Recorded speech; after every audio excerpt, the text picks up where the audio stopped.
Welcome back to the Habit Based Lifestyle Podcast. I'm your host, Jesse Ewell, and today we're going to be talking about the habit of Feng Shui.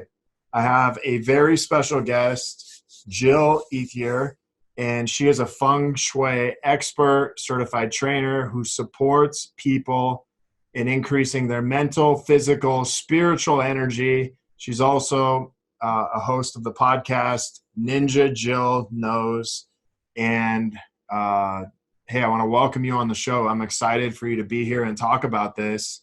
And I can't think of a better time to talk about it than now. Oh, I totally agree. I'm so glad to be here. And now more than ever, the energy in our home is really going to matter as people are experiencing having to be there more and really take a look at their life and go, what's most important now?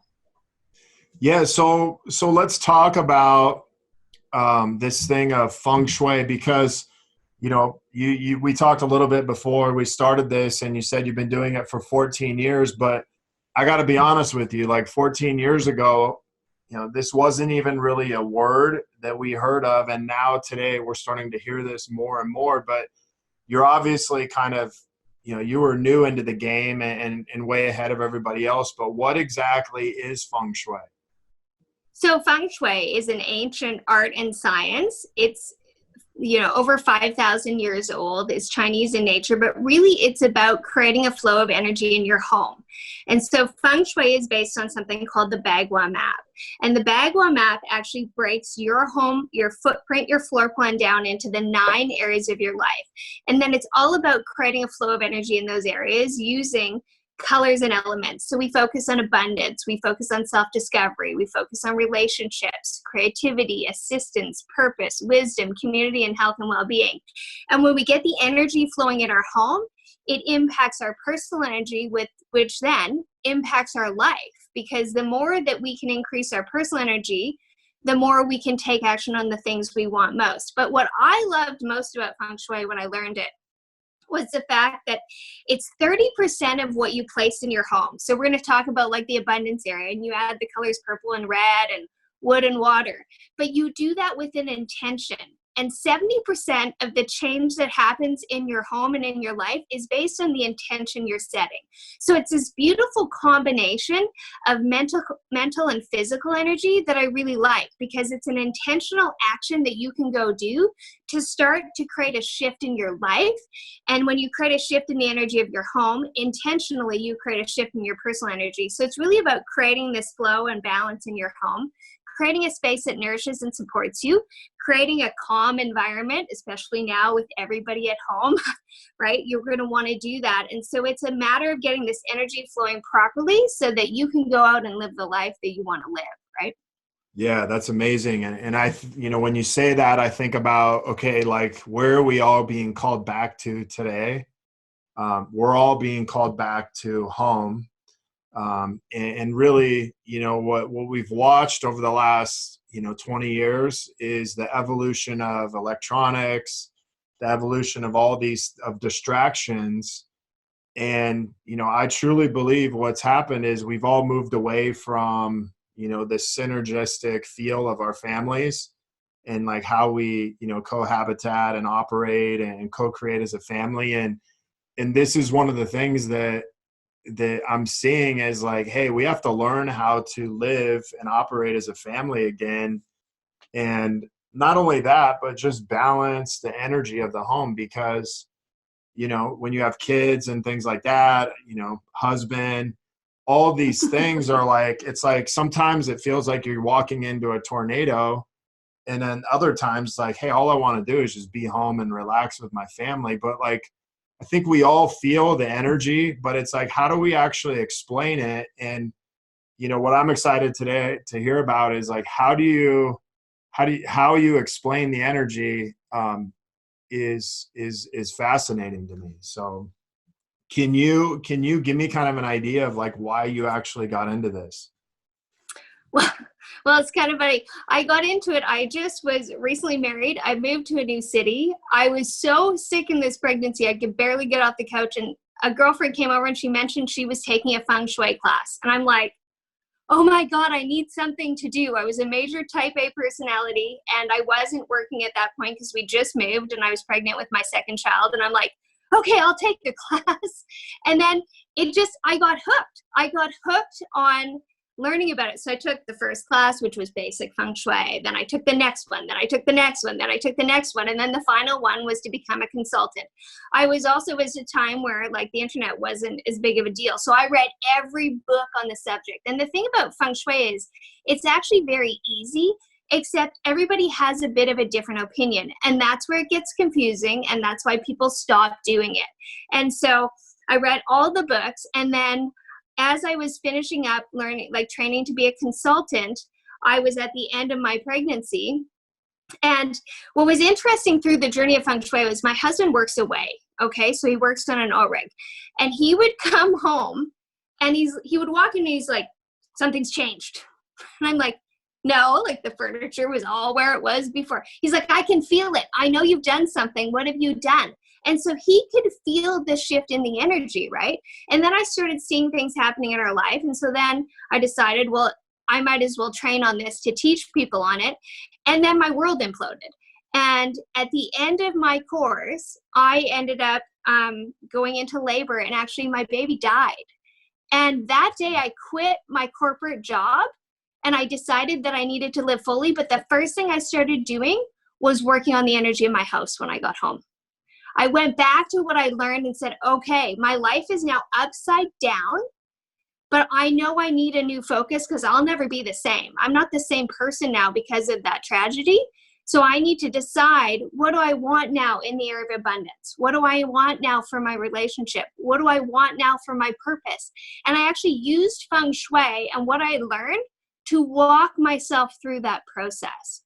So it became very important to me to understand that it's like Feng Shuiing your life when you use it, right? And so I just got into it, loved it, and then I got asked to come back and teach at the university that I learned it at, and then I was hooked, right? I never went back to my corporate career, and I started teaching people about energy because I knew that if we change the energy in our home, we change the energy in our life. Because what I tell my clients is the state of your home reflects the state of your life. So right now, if your home is chaos and cluttered and full of things, that's how your life is going to be. Like I can walk into a client's home, Jesse, and just look around, like say, show me your home. And I can tell them which areas of their life they're struggling in based on the state of their home. Wow. And they're like, how do you know that? And I'm like, because I know based on Feng Shui, the energy of your relationship is in that back right corner of your home and in your master bedroom.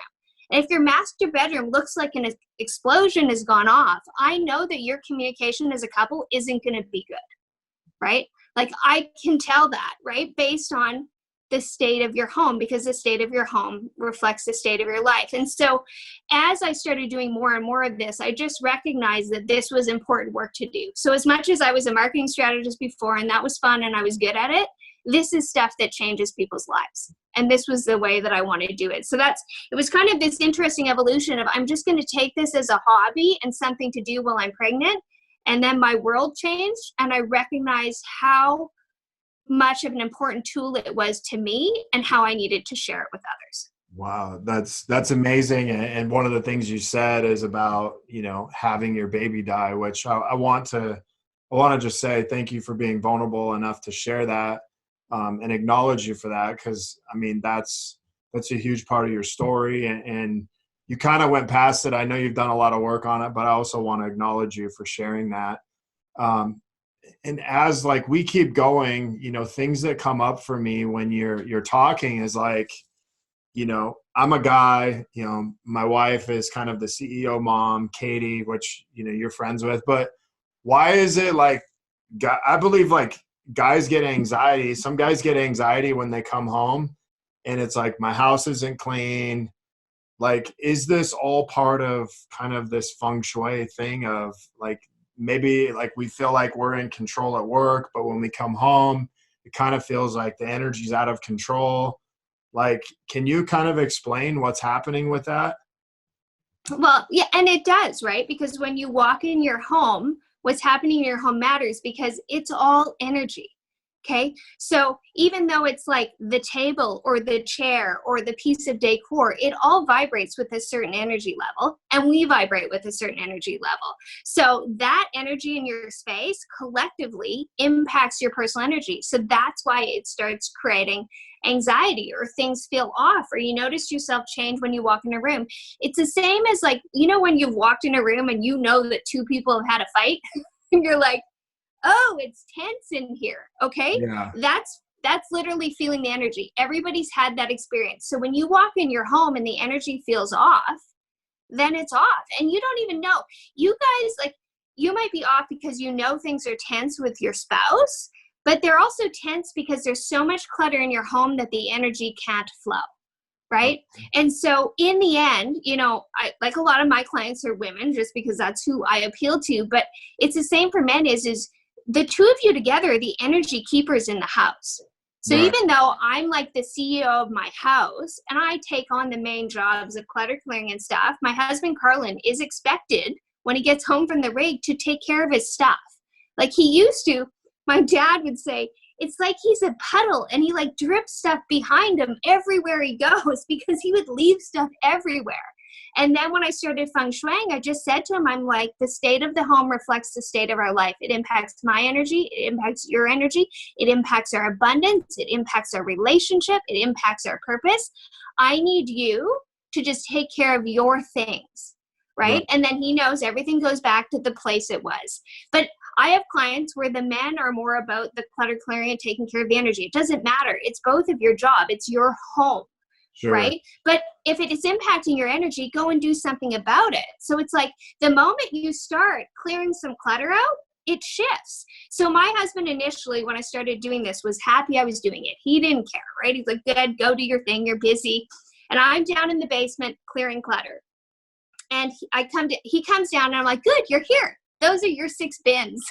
Knock yourself out. Go through them. If you don't love it and you don't use it, I want you to get rid of it. And he didn't do a very good job initially. He didn't like the idea of letting things go because it all really meant something to him. It was like if he didn't have the physical object, he didn't have the memory. And he's like, oh, but the girls are going to want to see all my hockey trophies. And I'm like, Carlin, they're girls. Nobody cares.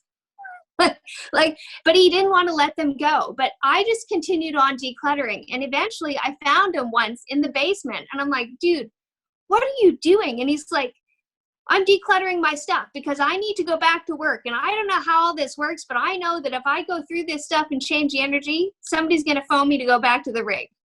And I'm like, okay, clear intention starts moving the energy in the space. And all of a sudden he's getting a phone call to go back to the rig. 6 months later, I find him in the basement again. I'm like, what are you doing, Carlin? He's like, last time it worked. I'm going to clear more of this stuff out.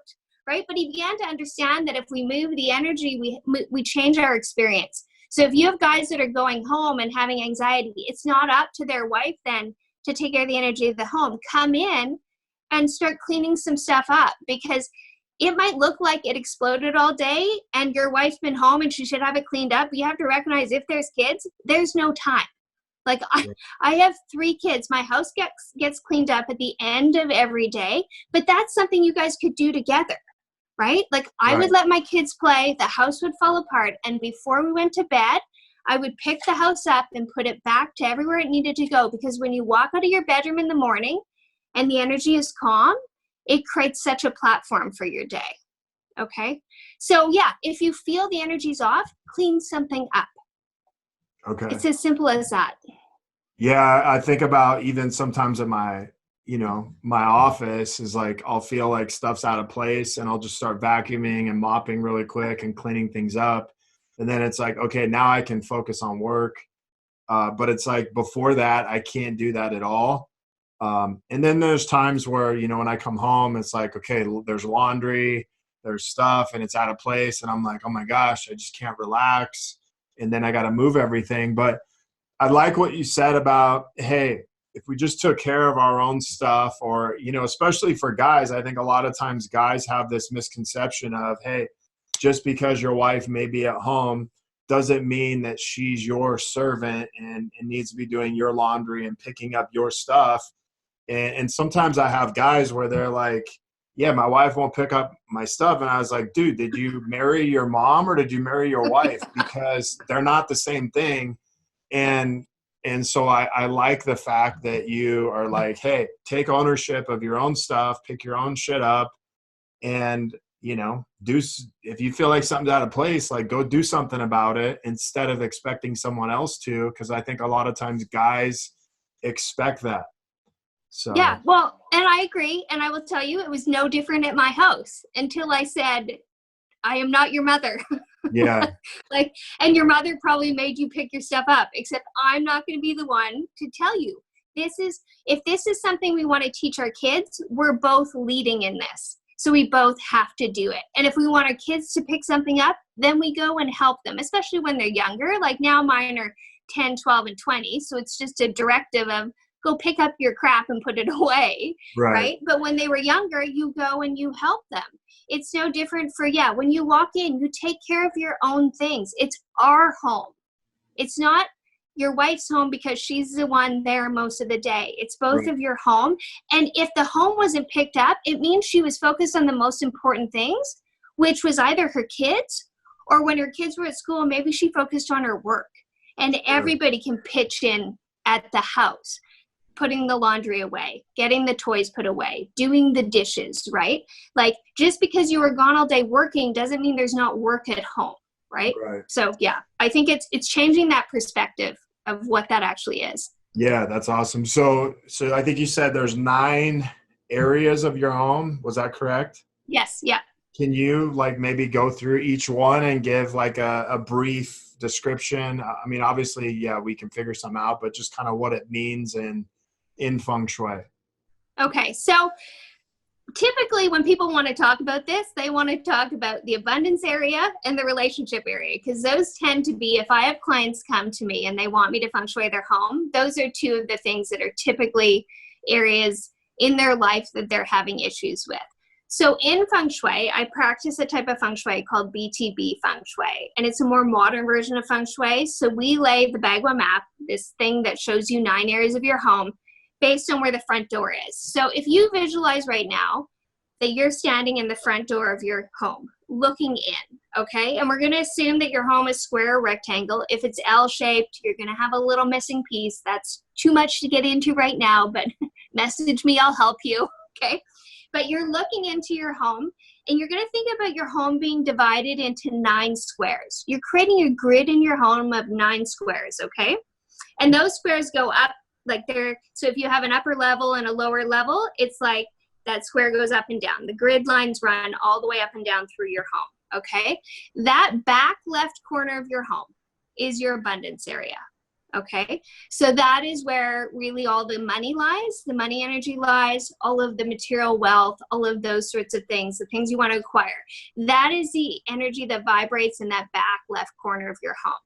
Okay, and it's upstairs, so it might be some kids' messy bedroom. So think about the state of abundance if their bedroom's a disaster. And people say, well, I can't get my kids to clean their room. I'm like, yes, you can. You're the keeper of the energy in your home. You have an expectation, an agreement of what the bedroom looks like every day. That's what I do. My kids' rooms aren't a mess, right? Or someone will say, oh, it's my husband's stuff or it's my wife's stuff. I can't do it. And I'm like, do what you can. And once you start shifting the energy with people, with your own stuff, they'll shift their stuff around too, because you're raising the vibration. And the moment you raise the vibration, everybody gets a bit uncomfortable. So things start changing. But that back left corner of your home is this abundance area. So in Feng Shui, you would add a water fountain in that area. Water fountain represents flowing money. Okay. So you want to add a water fountain in that area. You want to add the element of wood. So how do you do that? Well, you might add a decor item that's wood, or you might add a plant to that area. Like this is very simple. Like in your home, when you start Feng Shuiing, you can actually just use stuff you already have, okay? Because you're just moving things around. Something that also happens that's interesting is I always ask my clients, what's your favorite room of your house, right?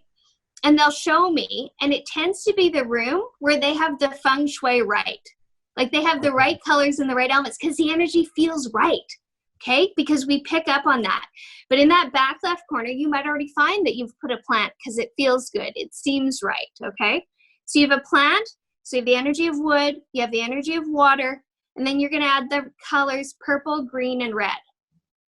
So then people get worried because they're like, I don't want a purple wall or a green wall. Like it becomes like, oh, this isn't going to work for me. No, it doesn't have to be visible for the energy to vibrate in that area. Okay. Right. So you're going to add, think about a poster board size of color. I hide them behind my artwork. So I have the color purple, green, and red behind a mirror in that area and nobody knows they're there. Okay. Sometimes I've painted the wall red because it goes with the decor. So we've lived in so many houses, but not in this house. So you don't see the color. But you're going to add these things in with what? With the intention of what you want to attract into your life with regards to the energy of abundance. What, amount of money do you want in your bank account? What do you want to acquire, right? Sometimes abundance is about you want some more relationships in your life and friendships, right? So you're going to set your intentions and then you're going to start moving these things into the space. That's how Feng Shui works, okay? And then we move along and we look at self-discovery. That's the next area. And it's about your reputation and your personal growth. And then there's certain things we add there. I'm not going to give you all the things because we'll be writing forever. This will take up the rest of our time. So, okay. And then the next place that you look at, which I'll talk about, which is important because this is really, I know, important to your guys, is the relationship area. So the relationship area, when you're standing in the front door, is the back right corner of your house. Okay. And in that area, you want to add things in pairs because it's a relationship.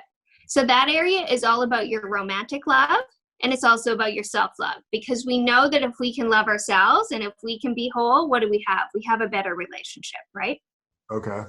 So you're going to add things in pairs. The element there is earth. So you want to add some earth decor items and you want to add the color pink. Okay. So those are kind of the things you do right away. But what's interesting about Feng Shui is if your master bedroom isn't in that back right corner, your master bedroom also represents your relationship because it's for two things. What do you think those two things are? They both start with S. Yeah. Yeah. Sex and sleep. Yeah. Yeah. Right? And so, pardon? Sex and sex. Yeah. Okay. This is where I always get the guys. Is if I'm worried they're not on board, I'm like, dude, if you want to have more sex, make your master bedroom look like a hotel room or a bed and breakfast, like a place that you were invited into.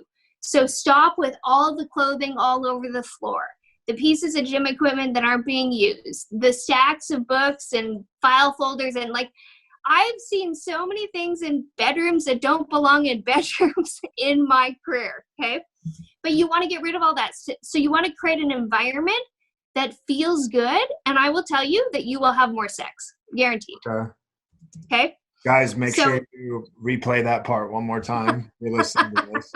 So let me give you a few more tips in your master bedroom, since I'm sure we'll be like, tell me more.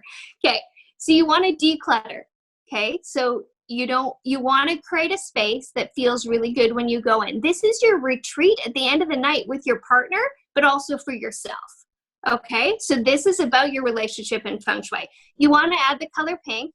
My husband's like, there's no way we're having any pink out, Jill. I'm like, that's okay, Carlin. So I added pink between my mattress and box spring.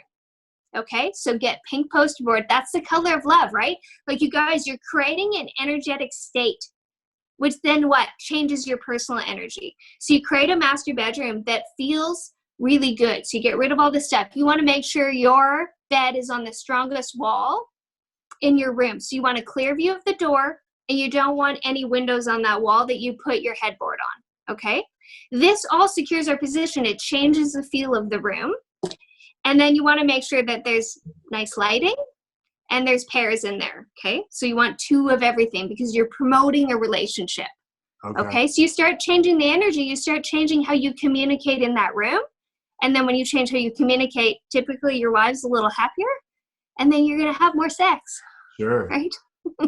Oh, this is how, take it from me. I know how these things work. I'm on the other side of this going, these are the things that work. So, maybe you are the one who takes care of how the bedroom looks. Like in our house, whoever gets out of bed last in the morning makes the bed. Because we want the state of the room to be good. That matters. That changes the energy in the room. So it's not my job. It's just whoever gets out of bed last. So sometimes it's me, sometimes it's Carlin, depending on who got up with the kids or whatever, right? But he and I, the state of our bedroom is both our jobs. Okay.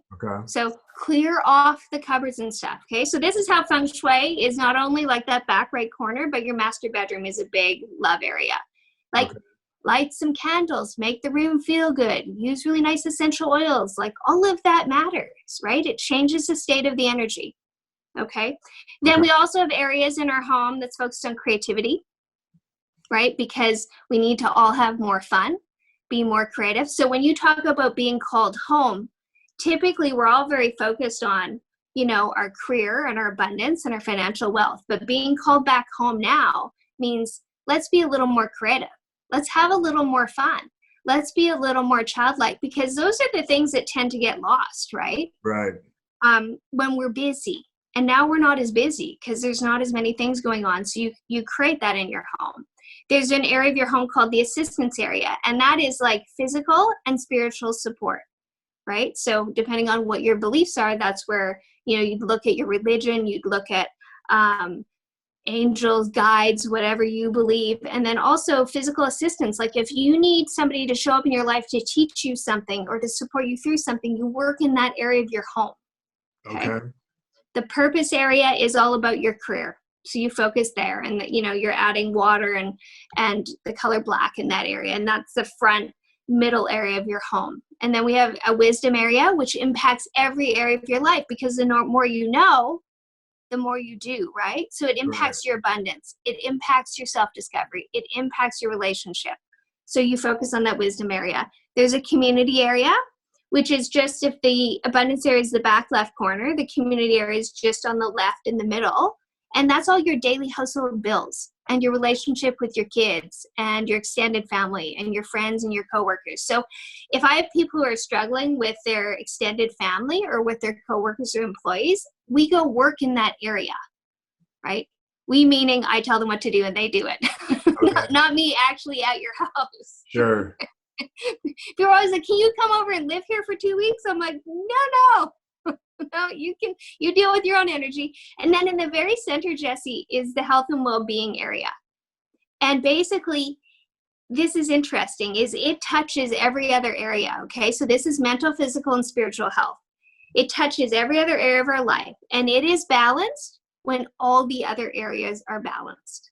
Okay? That's where this whole idea of the state of your home matters, because it matters for all these 9 areas of your life. And so in the areas, we add different things, we work in different areas, you know, and then we know the master bedroom, and all bedrooms are really important. So it's an interesting way to look at your life in a different way, because typically we talk about abundance, relationships, and work. Right. But now we talk about, how does wisdom play in? How does assistance and support play in? How does this actually impact our overall well-being? Because that matters most to what? Our overall well-being matters to it all. Right. Yeah. So do you do this in homes and businesses, or just homes? Oh, businesses. And I'll be honest, businesses are my favorite part, because of course, before I quit my job, I was like a corporate marketing strategist. And so I love using energy and business together, because it's an interesting synergy. And when you can change the energy in a business, you change how the employee experiences it, but you also change how the client experiences it. So we can feng shui your business space. Like we could do this for your office. You lay the footprint, the Bagwell map, the same way. And in an office, we maybe choose a bit different things for decor. And then we focus the 9 areas. Like when you look at self-discovery for in your home, it's actually more about reputation and marketing in a business. Okay?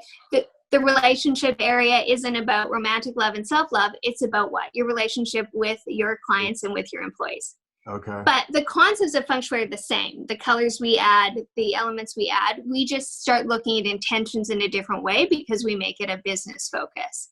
And we can do this, you know, I've done commercial spaces, I've done hair salons, I've done, you know, retailers. I've gone in and I did a 3-level corporate. He was a real estate developer in Calgary. So I did his whole office on 3 levels. I've helped people a lot of it. It's interesting when you help people in the building phase, because you can incorporate a lot of Feng Shui when you're building something, right? And so there's stockbrokers in Saskatoon that as they were building, I consulted with them. So we just incorporated Feng Shui into the overall plan. So it was done before they started. The energy was balanced before we began, right? There's things when you're building a home, we put Bagua maps in certain areas to balance the energy right away. So it's those things are fun, right? You can do your home office. So I work from home. So my home office is actually Feng Shuied separately, in addition to my whole house being Feng Shuied, because I've set intentions for what I want for my business. So when you walk into my office, you're going to see there's a little fountain and a plant in my abundance area, right? There's things in my relationship area. It's all placed in a way that creates an energy based on what I want to attract into my business. And then if things aren't going well, so maybe I don't have as many clients as I want, I'll go to that relationship area and I'll add something in. I'll change the energy there. And then what will I do? Well, it takes some action, right? So I'll do the physical change, but then whatever hit of intuition I get, whatever idea pops up, something will come and I'll be like, oh, I got to do that. And all of a sudden clients will start showing up, right? So it's this combination of, you can't Feng Shui and then go sit on your couch. Right. Everything requires action. Intention right? without action is, it's kind of like hopeless. Yeah, exactly. So yes, this will not solve all of your things, but the energy will help you to move to what you need to do next, right? Yeah, no, that's awesome. Yeah. So what's the process somebody would go through? I've obviously had a few clients work with you, but what's the process somebody goes through to work with you to do this, not only, at their home, but in their business? So what's nice now is, it used to be, obviously I had to do it in person, but now I can do it all virtual. So I have clients all over the place because you guys can show me videos of spaces and there's pictures and everything can go back and forth. So there's a couple ways to work with me. I have an online training because I'm always believing in, if you're interested in learning it, if you learn it yourself, then you always know it, right? So I have an online training program. It's 4 parts. And the first part is just called Getting the Feng Shui Flowing. So it'd be perfect for people right now who have been called back home, because it's actually a video all about how to clear clutter, which is an ideal thing to be doing right now, because clutter creates a lot of chaos in the space and a lot of tension. And with all of us at home, there's a lot of tension already. So if you can clear clutter, that'll really help. Okay. And then we focus on the 3 main energy areas of the home, which are the front door, the stove, and the master bedroom. Okay, so course 1 gets you started. It's very inexpensive because I want more people to learn. It's such a good tool to have. And then course 2, you actually learn how to lay the Bagua map, which is the hardest part in Feng Shui, which it isn't even hard once you know what to do. It's all videos, but I have a private Facebook group. So if you have questions, you put your floor plan there. We go back and forth. You send me pictures. So it's all very interactive. You're not on your own out there doing it, but you're learning it yourself. Or I will do virtual consultations. And that's on my website. So at jillethier.com, you can actually you go under Feng Shui and you can either take the course or I'll do a virtual consultation. And then if you want a business consultation, it's just you email me and we'll talk about the space and the goal and kind of how much it costs and how we move forward. But it's all very fast. And from that, you receive like a 20 to 25 page report of exactly what you need to do. What the area is, there's a checklist, you do this, this, and this. And then as you have issues, we just go back and forth, right? On whatever the space is. Because there's lots to it, Jesse. Like if you have stairs in a certain area of your home, it creates instability. If there's stairs going at your front door, money's going to come into your house and flow out of your house very quickly. Like there's lots to it when you kind of get into the nitty gritty that I can help you with, right? Okay. Either online in the course or in a consult. Yeah, that's awesome. So if you guys are listening to this, make sure to check the show notes, and you'll have links to all of Jill's, her course, and then also her website if you want to do some coaching or do some training. But I remember we were selling our house, and Katie did some stuff with you where she washed, I think she washed the front door, moved a couple things around. we weren't really getting any offers. And then I remember all of a sudden, we had an offer by people that had came into the house once, but we switched everything around and they came back, and then they came back with the offer that was like pretty much full price. So like, if you guys are listening to this stuff does affect your energy of your home, and it does like put things into motion, as long as you take action. And part of the action is you got to actually do the stuff followed up by, something else. So yes, well, that's called, there's a real estate cure. So I told Katie what to do, because it switches up the energy about who you're attracting and how it feels, because how your house feels matters to somebody who's buying it, but also to you. So right now, the fastest way to change how your house feels is to declutter. Okay. So that's where, if you want to begin right now, go grab a garbage bag and start putting things in the donate bag, right? And that'll create an immediate change. Go clean out that junk drawer underneath the bathroom sink, and you'll start to recognize how that changes the energy, right? So it's the same as changing the energy of a house for sale. So I'll do that lots for clients too, is we have a real estate cure we use, shifts the energy, and that shifts people's experience, right? Yeah, and if you guys maybe there's a real estate agent watching, you could put Jill on payroll and just have her do each house before you actually put it up for sale as something. I mean, if I was a realtor, I'd just say, hey, I have a Feng Shui expert that's going to go through your house, and they're going to map out everything you need to do before we list your house. And then, Yep. that would be. Oh yeah, there's really easy things to do to change energy very quickly, right? So it's lots of fun. It's an interesting tool to have and to use in your life, right? Because it gives you back some control of your experience. Right. So what is one habit someone could do? Like, if you were talking about maybe the most important habit somebody could do that was simple, that has to do with Feng Shui, what would it be? I would say every night before you go to bed, everything goes back into its place. So your kitchen counters are cleaned off and they are all put away. All the toys are put away back into their spot, because when you come out in the morning and your house is put away, it automatically creates a good foundation for the day. If you come out in the morning and your kitchen is exploding and there's toys and crap everywhere, what does that do to your energy immediately? It negatively impacts your energy before you've even begun your day. You've decreased your mental, physical, and spiritual energy automatically.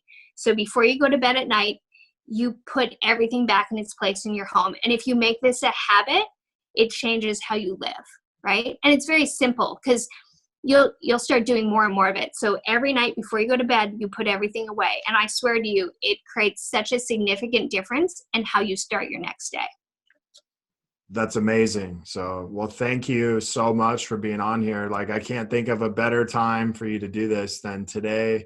And, I really look forward to people just being able to listen to this, experience it. And if you're listening to this, like, take action on this now, because you're going to be in your home for the next couple of weeks, at least, by the time this comes out. So what better time to work on the energy of your home than now? Yeah, it really, divine timing, right? It definitely is a topic that matters most now. And the state of your home reflects the state of your life. So why not create the state you want to move forward when all of this, continues to unfold for us? All right. Awesome. Well, thank you so much. Thank you.